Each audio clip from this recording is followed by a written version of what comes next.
Michael McLeod's defensive lawyer continued his cross-examination in the 2018 Team Canada essay trial. This is part 2 of my Day 11 recap. Make sure you go watch part 1 before this.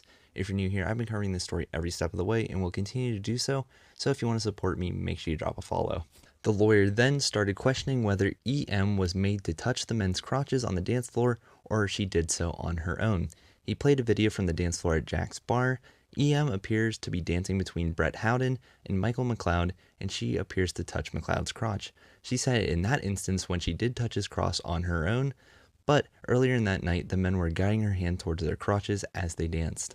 McLeod's lawyer then pressed EM about the dancing that was going on at Jack's bar. He said, quote, "Are you pressing against him with your backside?" EM said, "I could have been, yes." His lawyer then said, "You and him are starting to kiss at this point," and EM responded with yes. She said that her arms were around McLeod partly because she was having trouble steadying herself because she was so drunk. His lawyer then suggests that she wasn't drunk, she was just having fun, and EM disagreed with that. McLeod's lawyer pointed out the fact that she was very steady on her feet even though she was wearing heels and drunk. EM says that she wears those shoes often and is able to walk in heels whether she is drunk or not. His lawyer then said, "You made a choice to go to the hotel room with him. It was a mutual choice." EM replied, "About going home with one man, yes." Just a fair warning, this is where the questioning starts to get a little bit more graphic. His lawyer then asked EM about the consensual sex between her and Michael McLeod. He asked, quote, "Do you agree that you are not too drunk to consent to sexual intercourse with McLeod?" EM responded, "I wouldn't have made that choice if I was sober, but I did make that choice." His lawyer then suggested the idea that EM said something along the lines of, "Have your friends come back and have some fun."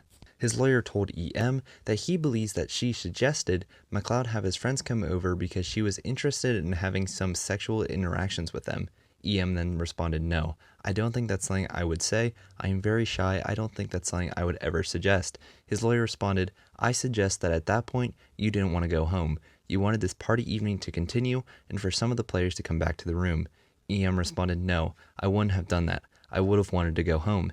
His lawyer responded with, "I suggest you said something like, 'Get some of those guys back here. I want to have a wild night.'" EM reiterated the fact that she thought it was strange that McLeod put his shorts and shirt right back on after sex. She said when two men showed up, she was still naked on the bed and she felt uncomfortable. EM says that she might have been smiling or laughing at that point because of her discomfort. She said, quote, "Maybe outwardly I was smiling and laughing, but mentally I was nervous. I didn't know how to handle that." His lawyer then suggests that she was still in the bed with no clothes on because she was waiting for others to arrive and she asked McLeod to get other guys to come over to the room. EM said that that wasn't true at all and she had no idea that he was inviting people over.